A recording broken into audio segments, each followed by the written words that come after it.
Baiklah, kami dari kelompok 6 akan mempresentasikan hasil diskusi kami mengenai hubungan bisnis dengan anggota kelompok. Yang pertama yaitu Dava Asya dengan NIM 21059150. Yang kedua, Mona Lisa Agnes Permata dengan NIM 23059087. Yang ketiga, Naisha Putri Rahmania dengan NIM 23059091. Dan yang terakhir, Anissa Fadila dengan NIM 24059261. Next. Berikut daftar isi presentasi kami. Yang pertama yaitu pengertian hubungan bisnis. Yang kedua, keagenan atau distributor. Yang ketiga, franchising atau hak monopoli. Yang keempat, penggabungan perseroan terbatas atau joint venture. Dan yang terakhir, bangunan guna serah, build, operate, and transfer. Next. Kita masuk ke materi yang pertama, yaitu pengertian hubungan bisnis. Hubungan bisnis adalah hubungan yang terjalin antar semua entitas yang terlibat dalam perdagangan, termasuk di dalamnya hubungan antar berbagai pemangku kepentingan dalam jaringan bisnis. Contohnya seperti hubungan pemberi kerja dan karyawan, pemberi kerja dan mitra bisnis, serta semua perusahaan yang menjadi mitra bisnis. Cara kerja hubungan bisnis. Hubungan bisnis suatu perusahaan dapat mencakup daftar panjang pelanggan, vendor, prospek penjualan, calon pelanggan, bank, pialang, saham, media, dan penyedia layanan. Hubungan bisnis juga dapat melibatkan lembaga pemerintahan kota, negara bagian, dan federal. Pada dasarnya, hubungan bisnis adalah semua individu dan entitas yang terhubung dalam suatu bisnis atau yang diharapkan memiliki hubungan baik secara internal maupun eksternal. Next, kita masuk ke materi berikutnya. Yaitu keagenan atau distributor. Keagenan biasanya diartikan sebagai suatu hubungan hukum di mana seseorang atau pihak agen diberi kuasa bertindak untuk dan atas nama orang atau pihak prinsipal untuk melaksanakan transaksi bisnis dengan pihak lain. Keagenan adalah hubungan hukum antara pemegang merek atau prinsipal dan suatu perusahaan dalam menunjukkan untuk melakukan perakitan atau pembuatan atau distribusi barang-barang atau modal produk industri tertentu. Prinsipal akan bertanggung jawab atas tindakan-tindakan yang dilakukan oleh seorang agen. Sepanjang hal tersebut dilakukan dalam hal batas-batas wewenang diberikan kepadanya. Apabila seorang agen ternyata bertindak melampaui batas wewenang, maka agen tersebut akan bertanggung jawab atas tindakan-tindakan yang diperbuatnya. Distributor adalah perantara yang menyalurkan produk dari pabrikan ke pengecer. Produk tersebut dikirimkan ke suatu distributor. Distributor tersebut kemudian menjual produk tersebut ke pengecer atau pelanggan. Dalam hubungan bisnis, keagenan dan distributor adalah hal yang berbeda. Namun dalam praktik bisnis sehari-hari keduanya biasa digabungkan. Next. Kita masuk ke jenis-jenis distributor. Yang pertama, broker atau makelar. Broker merupakan perantara pemasaran yang mempertemukan produsen dan konsumen untuk melaksanakan kontrak atau transaksi jual beli. Balas jasa yang didapat oleh seorang broker berupa kuotasi atau provisi berupa upah. Yang kedua, importir. Importir merupakan perdagangan yang menyalurkan produk dari luar negeri ke dalam negeri. Yang ketiga yaitu komisioner. Komisioner merupakan perantara pembelian dan penjualan atas nama pribadi dan bertanggung jawab penuh atas dirinya sendiri. Seorang komisioner mendapat balas jasa berupa komisi. Yang keempat yaitu agen. Agen merupakan perantara pemasaran atas nama perusahaan. Biasanya mereka akan menjualkan barang hasil produksi perusahaan di sebuah wilayah tertentu. Balas jasa yang diterima agen berupa pengurangan harga produk dan perolehan komisi. Yang kelima yaitu retailer. Retailer merupakan pedagang yang membeli sebuah produk dan menjualnya kembali secara langsung kepada konsumen. Berbeda dengan grosir, retailer membeli produk dalam jumlah satuan. Yang keenam yaitu grosir. Grosir merupakan pedagang yang membeli sebuah produk lalu menjualnya kembali kepada pedagang lainnya. Biasanya mereka membeli produk dalam jumlah yang relatif besar. Next. Kita masuk ke contoh perusahaan distributor. Yang pertama, perusahaan distributor barang. Contoh perusahaan distributor barang di Indonesia yaitu seperti PT Mayora, PT Indomarko, PT Indofood, dan sebagainya. Yang kedua, perusahaan distributor jasa. Contoh perusahaan distributor jasa di Indonesia adalah PT BNI Tbk, PT Telekomunikasi Indonesia Tbk, PT Bank Sentral Indonesia, dan sebagainya. Next. Masuk ke dalam materi selanjutnya yaitu peraturan kegiatan. Peraturan kegiatan distributor diatur dalam pertama, Peraturan Menteri Perdagangan Nomor 24 Tahun 2001 tentang perikatan untuk pendistribusian barang oleh distributor atau agen. Yang kedua, Peraturan Menteri Perdagangan Nomor 66 Tahun 2019. Yang ketiga, Peraturan Menteri Kesehatan Republik Indonesia Nomor 238 garing Menkes garing 9 garing 1976 tentang pedagang besar dan alat kesehatan. Yang keempat, Keputusan Menteri Perdagangan Nomor 66 garing KP garing 3 garing 1973 tentang keagenan tunggal pupuk produksi luar negeri. Materi selanjutnya yaitu franchising atau hak monopoli yang akan disampaikan oleh Nesya Putri Rahmania. Kepada Nesya, dipersilahkan. Baiklah, saya akan menjelaskan materi yaitu franchising. Franchising adalah suatu sistem pemasaran atau distributor barang dan jasa di mana perusahaan induk franchisor memberikan kepada individu atau perusahaan lain yang berskala kecil dan menengah franchise hak istimewa untuk melaksanakan suatu sistem usaha tertentu dengan cara yang sudah ditentukan selama waktu tertentu di suatu tempat tertentu. Selanjutnya yaitu karakteristik dasar franchise. Yang pertama, harus ada suatu perjanjian kontrak tertulis antara franchisor dan franchise terkait yang berisikan kesepakatan antara kedua belah pihak. Yang kedua, franchisor harus memberikan pelatihan kepada franchise serta menjaga baik hubungan bisnis dalam berbagai aspek bisnis. Yang ketiga, franchise diperbolehkan beroperasi menggunakan atribut franchisor. Yang keempat, franchise berhak mengelola bisnisnya sendiri. Yang kelima, franchise membayar fee atau royalti kepada franchisor atas hak yang didapatnya dan bentuk terus-menerus dari franchisor. Yang keenam, franchise berhak memperoleh daerahnya pemasaran tertentu di mana franchise tersebut adalah satu-satunya pihak yang memasarkan barang atau jasa yang dihasilkan. Selanjutnya, kelebihan bisnis franchise. Yang pertama, merek yang terkenal, mendapatkan manfaat dari popularitas dan pengakuan merek yang sudah mapan. Yang kedua, model bisnis yang teruji, menggunakan model bisnis yang telah terbukti sukses dan dapat diandalkan. Yang ketiga, dukungan dan pelatihan, mendapatkan dukungan dan pelatihan dari pemilik waralaba untuk membantu dalam menjalankan bisnis. Yang keempat, keuntungan ekonomi, memiliki akses ke skala ekonomi melalui pembelian kolektif dan negosiasi yang lebih baik.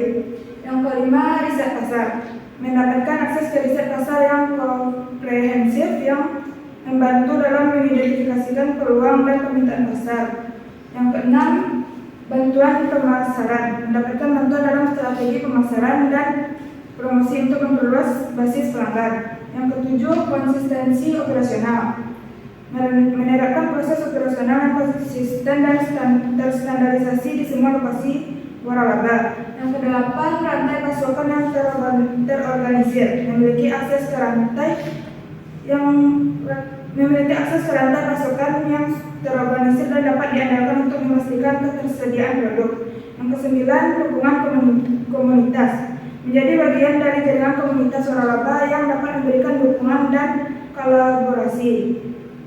Yang kesepuluh, potensi pertumbuhan, dapat memanfaatkan peluang ekspansi di berbagai lokasi dan pasar yang berbeda untuk pertumbuhan bisnis yang lebih cepat. Selanjutnya, kekurangan bisnis franchise. Yang pertama, biaya awal yang tinggi, memerlukan investasi awal yang signifikan untuk membeli hak waralaba. Yang kedua, pembayaran royalti. Harus membayar royalti secara teratur kepada pemilik waralaba sesuai dengan pendapatan. Yang ketiga, keterbatasan kreativitas. Tergantung pada panduan dan kebijakan pemilik waralaba yang ditetapkan dapat membatasi kreativitas dan inovasi. Yang keempat, ketergantungan pada pemilik waralaba. Tidak memiliki kontrol penuh atas bisnis karena tergantung pada keputusan pemilik waralaba. Yang kelima, persaingan internal. Mungkin bersaing dengan waralaba lain yang dimiliki oleh pemilik yang sama dan di suatu tempat yang sama. Yang keenam, terbatas pada wilayah tertentu. Biasanya terkait pada wilayah operasional yang ditentukan oleh pemilik waralaba. Yang ketujuh, pembatasan produk dan pemasok. Terbatas pada produk pemasok yang telah ditentukan oleh pemilik waralaba. Yang kedelapan, pembagian keuntungan.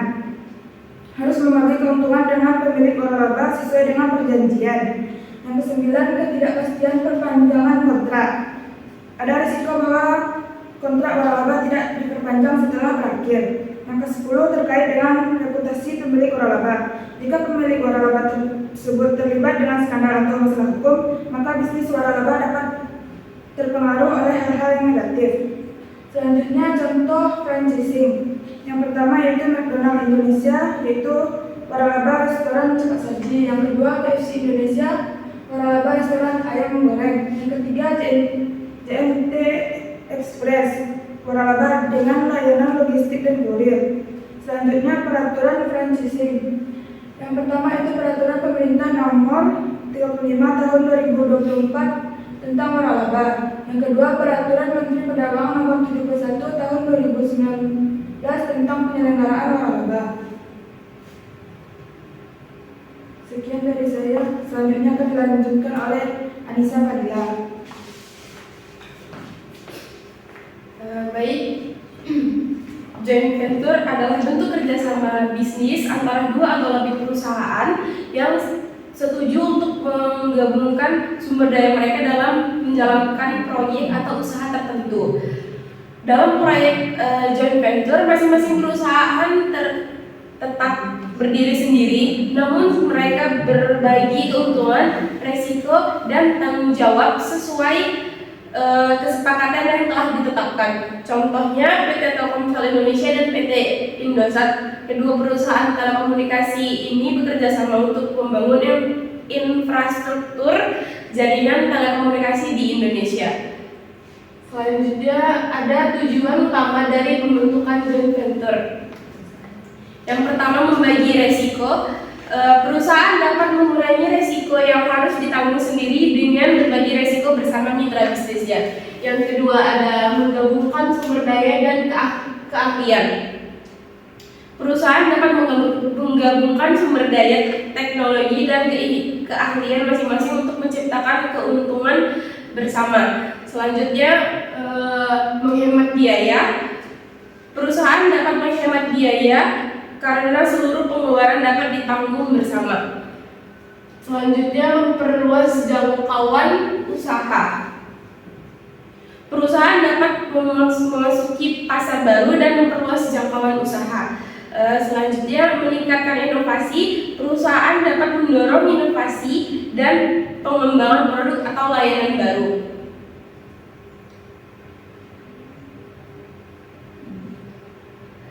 Tujuan selanjutnya yang keenam, menambah pengetahuan, skill, dan transfer teknologi.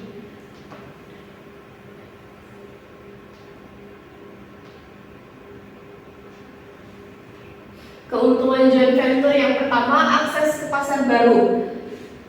Joint venture dapat memperoleh cakupan bisnis dengan memberikan akses ke pasar baru atau segmen yang sulit dijangkau secara mandiri. Selanjutnya, penggabungan sumber daya. Setiap perusahaan memiliki keahlian, teknologi, atau aset dapat dimanfaatkan secara bersama. Berikutnya ada pengurangan resiko. perusahaan dapat mengurangi resiko yang harus ditanggung secara penuh dengan membagi resiko bersama mitra bisnisnya. Selanjutnya ada meningkatkan efisiensi. Joint venture dapat meningkatkan efisiensi karena mengurangi biaya operasional dan produksi, meningkatkan efisiensi penggabungan produk atau layanan baru, mengoptimalkan penggunaan sumber daya, membagikan biaya. Selanjutnya ada pengembangan kapasitas lokal. Next. Resiko joint venture yang pertama ada konflik antar mitra. Perusahaan yang berbagi dalam joint venture dapat memiliki budaya, visi, dan nilai-nilai yang berbeda. Selanjutnya, kesulitan pembagian keuntungan. Mitra perusahaan mungkin kesulitan mencapai kesepakatan yang adil dalam pembagian keuntungan dan kontrol operasional perusahaan. Selanjutnya ada ketergantungan kepada mitra. Perusahaan dalam joint venture harus saling bergantung satu sama lain untuk mencapai tujuan bersama. Berikutnya ada kesulitan penggantian mitra. Mengganti mitra dalam joint venture bisa menjadi tantangan tersendiri. Berikutnya ada hubungan antar pemegang saham yang tidak baik.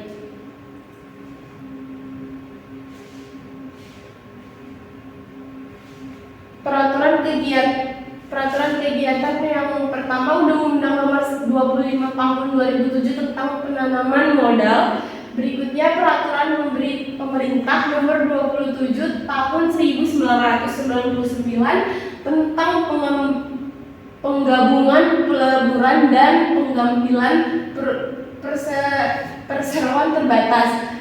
Yang ketiga ada Undang-Undang Nomor 40 Tahun 2007 tentang perseroan terbatas. Yang keempat ada Peraturan Pemerintahan Nomor 83 Tahun 2001 dan yang kelima ada Perpres Nomor 10 Tahun 2021.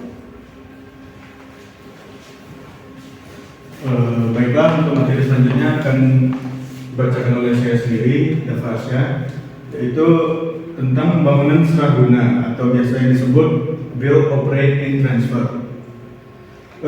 BOT sendiri adalah bentuk perjanjian kerjasama yang dilakukan antara pemegang saham dan juga pemilik tanah yang menyatakan bahwa pemegang hak atas tanah memberikan hak kepada investor dan juga untuk hak kepada investor untuk mendirikan bangunan selama masa perjanjian guna sarana dan mengalihkan kepemilikan bangunan tersebut kepada pemegang hak atas tanah setelah membangun guna sarana berakhir.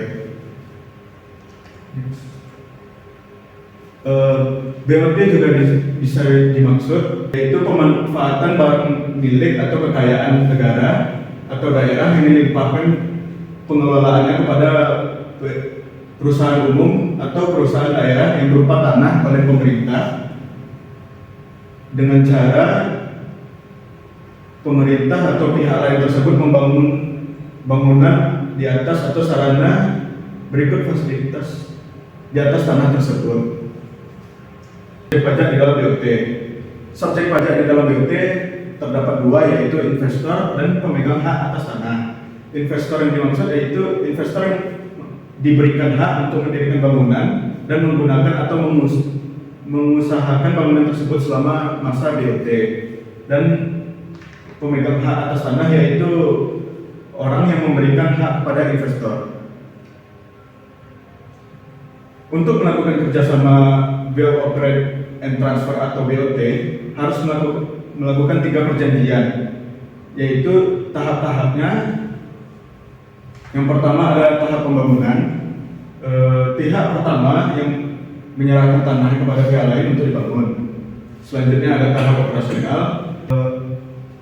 Investor mendirikan bangunan tersebut di atas tanahnya yang digunakan dalam masa waktu BOT tersebut. Dan yang terakhir yaitu tahap transfer. Pihak kedua menyerahkan kepemilikan bangunan kepada pemilik tanah. Selanjutnya ada manfaat pelaksanaan BOT. Manfaat ini dapat dirasakan oleh investor dan juga pemilik tanah. Yang pertama yaitu penggunaan sumber daya yang efisien, yang kedua pembagian risiko, dan yang ketiga peningkatan infrastruktur. Selanjutnya ada risiko pelaksanaan BOT. Ada beberapa risiko dalam pelaksanaan hubungan bisnis bangun seraguna, yaitu yang pertama ketergantungan pada investor. Pemilik lahan menjadi sangat bergantung kepada seorang investor untuk menyelesaikan proyek sesuai dengan perjanjian. Nah, selanjutnya yaitu risiko finansial. Jika proyek ini tidak berjalan sesuai rencana, baik investor maupun pemilik tanah akan merasakan atau mengalami kerugian secara finansial. Yang terakhir yaitu kualitas pembangunan. Ada risiko bahwa kualitas pembangunan tersebut tidak sesuai dengan standar yang diharapkan, yang dapat menimbulkan masalah di kemudian hari. Peraturan kegiatan. Hukum yang mengatur tentang BOT tersebut diatur di dalam Undang-Undang Nomor 23 Tahun 2014 tentang pemerintah daerah, dan yang kedua yaitu Peraturan Pemerintah Nomor 27 Tahun 2014 tentang pengelolaan barang milik negara atau daerah.